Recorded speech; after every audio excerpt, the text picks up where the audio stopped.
नमस्कार, स्वागत है आपका एमपी तक पर। मैं हूं रवीश पाल सिंह। मध्य प्रदेश में ओबीसी आरक्षण को लेकर एक बहुत बड़ी खबर सामने आई है। दरअसल गुरुवार देर रात मध्य प्रदेश के मुख्यमंत्री डॉक्टर मोहन यादव ने सरकार के वरिष्ठ अधिकारियों के साथ बैठक की है। एडवोकेट जनरल भी इस बैठक में मौजूद थे और इसमें मुख्यमंत्री ने साफ कर दिया है कि उनकी सरकार 27% ओबीसी आरक्षण को लेकर के गंभीर है और जल्द ही सुप्रीम कोर्ट में मजबूती से सरकार अपना मत जो है वो अदालत के सामने रखने वाली है, ताकि मध्य प्रदेश में जल्द से जल्द 27% आरक्षण का जो रास्ता है वो साफ हो सके। दरअसल मध्य प्रदेश में आपको बताएं, लंबे समय से 27% ओबीसी आरक्षण जो कि कमलनाथ सरकार के समय दिया गया था, लेकिन उसके बाद कुछ याचिकाएं हाईकोर्ट में लगी और हाईकोर्ट में जब ये याचिका लगाई गई, हाईकोर्ट ने 27% आरक्षण पर तब स्टे दे दिया था और अभी हाल ही में कुछ दिनों पहले जबलपुर हाई कोर्ट ने उनमें से एक याचिका पर फैसला करते हुए उसे खारिज कर दिया। उसके बाद एक भ्रम की स्थिति मध्य प्रदेश में बन गई कि ओबीसी आरक्षण का रास्ता साफ हो गया है। हालांकि ये खारिज जो याचिका की गई थी वो मुख्य याचिका से अलग थी और इसीलिए भ्रम की स्थिति जो अभी भी बनी हुई है, जिसकी वजह से लगातार सरकार की किरकिरी हो रही है, उसे देखते हुए अब ये गुरुवार को बैठक की गई मुख्यमंत्री की तरफ से और अब मुख्यमंत्री साफ कर चुके हैं कि सरकार की तरफ से अदालत को यह बताया जाएगा कि 27% ओबीसी आरक्षण को लेकर के सरकार गंभीर है, वो लागू करना चाहती है। हालांकि उसके बाद सुप्रीम कोर्ट जो भी फैसला करेगी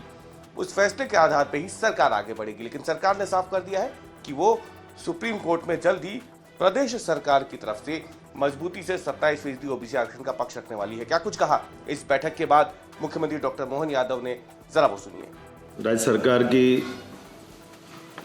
हमारी सरकार बनने के पहले से ही लगातार लाइन है कि 27% आरक्षण ओबीसी को मिले,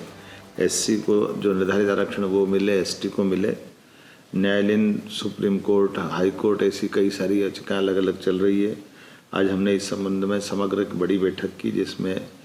लॉ डिपार्टमेंट के, जीएडी के, हमारे सीएस से लेकर सभी वरिष्ठ अधिकारियों के साथ विस्तार से बात की और हमने दोबारा अपना मंतव्य प्रकट किया कि जल्दी से जल्दी कोर्ट, सुप्रीम कोर्ट से, हाई कोर्ट से डिसाइड करे, ताकि जो हमारे जिस वर्ग की कैटेगरी है उनको उनका अपने अधिकार के साथ उनके साथ न्याय हो सके। मैंने अपने एडवोकेट जनरल से कहा है कि वो सुप्रीम कोर्ट में अर्ली हियरिंग लगाए और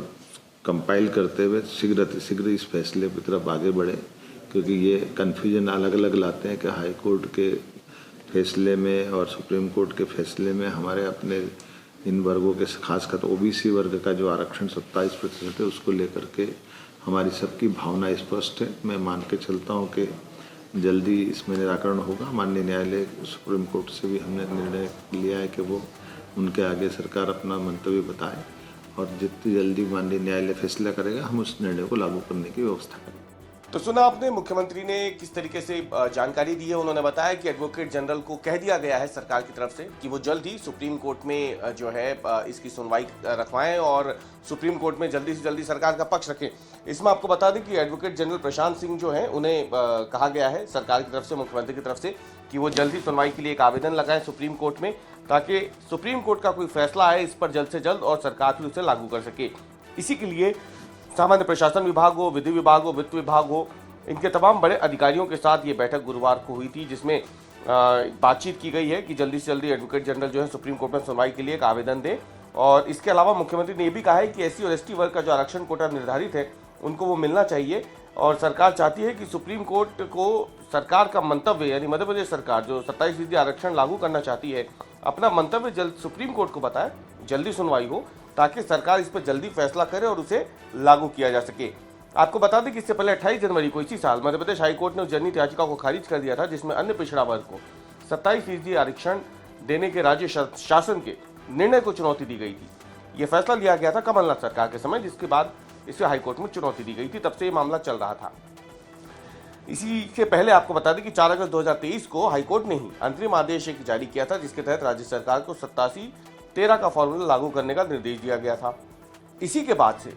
मध्य प्रदेश की जो सरकारी भर्तियां हैं उनमें एक तरीके से रुकावट जो है वो शुरू हो गई थी। हालांकि अब जो है आपको बता दें कि सामान्य प्रशासन विभाग ने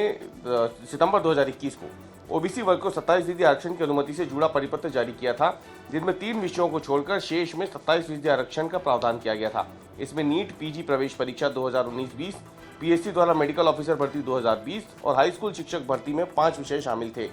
आपको बता दें कि इस पूरे मामले में अब तक सुप्रीम कोर्ट में 2019 से 13% आरक्षण जो बढ़ाया गया था, जो बढ़ के 27% हो गया था, जो इससे पहले 14% था। इससे जुड़ी हुई कई सारी याचिकाएं जो है वो लंबित है हाई कोर्ट में, सुप्रीम कोर्ट में। जो अब तक जानकारी मिली है उसके मुताबिक राज्य सरकार ने सुप्रीम कोर्ट में अब तक ओबीसी आरक्षण से जुड़ी हुई 70 याचिकाएं जो है एक साथ ट्रांसफर करा ली है, जिन पर फैसला आना बाकी है। अब पूरा टाइमलाइन क्या है वो हम आपको बता देंगे, लेकिन उससे पहले आपको बता दें कि इस पूरे मामले पे प्रदेश कांग्रेस अध्यक्ष जीतू पटवारी ने जमकर हमला बोला है राज्य सरकार पर और आरोप लगाया है कि दरअसल राज्य सरकार जो है वो पुरानी बातों को ही एक बार फिर से दोहरा रही है और राज्य सरकार जो है ओबीसी आरक्षण के लिए बहुत ज़्यादा गंभीर नहीं है। क्या कुछ कहा जीतू पटवारी ने राज्य सरकार को घेरते हुए, पहले वो सुनिए। जी, कमलनाथ जी की सरकार जब बनी थी तो ओबीसी के पक्ष में हम 27% आरक्षण लेके आए थे और जब हम 27% आरक्षण लेके आए तो हमारी सोच, कांग्रेस पार्टी की सोच वही आम आदमी को राजनीतिक, सामाजिक और आर्थिक अधिकार की जो भावना है, उसके भावना से हमने अपने आप को प्रस्तुत किया था प्रदेश के सामने। फिर कोर्ट में जब ये पूरा मसला गया तो सरकार के इस बीच सरकार भी बदली, तो सरकार के जो लॉयर थे, सरकार तरफ से खड़े हो रहे थे, उनकी अगर कोर्ट में जो जिरह की, जो उन्होंने अपने बहस की, उसकी पूरी प्रोसीडिंग को देखें तो भारतीय जनता पार्टी का बोलना पब्लिक के सामने, मीडिया के सामने और उसका काम करने में अंतर दिखता है। ये 13% और 14% का जो भावना है, ये भी कोर्ट ने व्यक्त नहीं की, सरकार ने निर्णय लिया। मैं पहले भी इस बात को कह चुका हूँ। अब मोहन यादव जी अगर ये बात कहते हैं कि हम सारी जितनी भी अलग अलग तरह की याचिकाएं लगी उसको सुप्रीम कोर्ट में एक साथ लगाने की पहल कर रहे हैं और प्रयास कर रहे हैं और अपना पक्ष ओबीसी के पक्ष में दृढ़ता से रखेंगे, ये अगर मुख्यमंत्री जी ने कहा है तो मैं उनका स्वागत करता हूं, पर आपकी नीयत ठीक नहीं दिखती। तो सुना आपने, जीतू पटवारी भी साफ कह रहे हैं कि 27% ओबीसी आरक्षण जो है उसे लेकर के कांग्रेस सरकार ही गंभीरता से काम कर रही थी, लेकिन भाजपा की नीति और नीयत में धोखाधड़ी है और इसलिए फिर से सरकारी प्रक्रियाओं में ओबीसी वर्ग को गुमराह करने की कोशिश की जा रही है। इस मामले से ध्यान भटकाया जा रहा है। हम आपको ये भी बता दें कि दरअसल ये पूरी टाइमलाइन क्या है। पूरी टाइमलाइन के मुताबिक अगर देखा जाए तो मार्च 2019 में कमलनाथ सरकार ने फैसला किया था, तब जो 14% ओबीसी आरक्षण था उसे बढ़ा के 27% किया गया था, लेकिन मार्च 2019 में ही हाईकोर्ट ने इस फैसले पर रोक लगा दी और उस वक्त ये कहा गया था कि कुल आरक्षण जो है वो 50% से ज़्यादा नहीं हो सकता। इसके बाद सितंबर 2021 में सरकार की नई गाइडलाइन आई थी। तब जो तत्कालीन महाधिवक्ता थे, उनके अभिमत के बाद सामान्य प्रशासन विभाग ने ओबीसी को 27% आरक्षण की अनुमति दी थी। उसमें हाईकोर्ट के बाद अगस्त 2023 ने 87-13 का फॉर्मूला लागू किया